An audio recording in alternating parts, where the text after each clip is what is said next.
الساعة كانت تقريبا 3 الفجر، الوقت اللي الدنيا فيه بتبقى ساكتة بطريقة مريبة. أنا وأخويا وكم واحد من قرايبنا قررنا نروح الفيلا القديمة بتاعة العيلة. قبلها بساعات كنا قاعدين عند عمتنا وابنها حكالنا قصة مرعبة عن الجن حصلت في نفس الفيلا، والمكان ده أصلا معروف في العيلة إن فيه حاجات بتحصل فيه. وصلنا الفيلا واللي كان فيها جراج مهجور، كان ضلمة وهدوء يخليك تسمع دقات قلبك.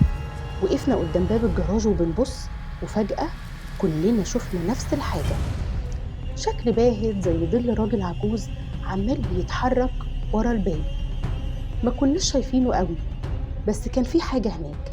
واحنا كلنا اتجمدنا مكاننا، وفجأة صوت حنفية بتشتغل لوحدها من جوه الجراج. محدش لمسها، محدش دخل أصلا.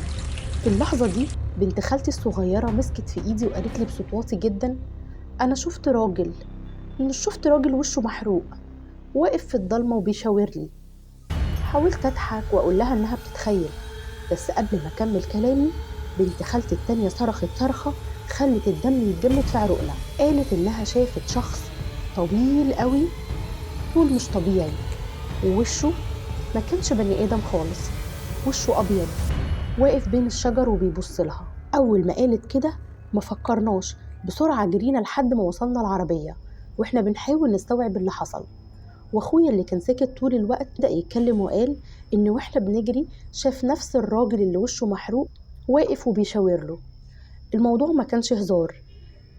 لما رجعنا البيت وحكينا لعمتي، وشها اتغير فجأة وقالت لنا بهدوء مرعب: أنا كمان شفته لما كنت قدكوا تقريبا في نفس الفيلا دي. ومن ساعتها محدش فينا حب يرجع الجراج ده تاني. السؤال هنا بقى، احنا كلنا تخيلنا نفس الحاجة، ولا في حد هناك لسه مستني حد يقرب؟ لو حصل لكم مواقف مشابهة اكتبوها في التعليقات.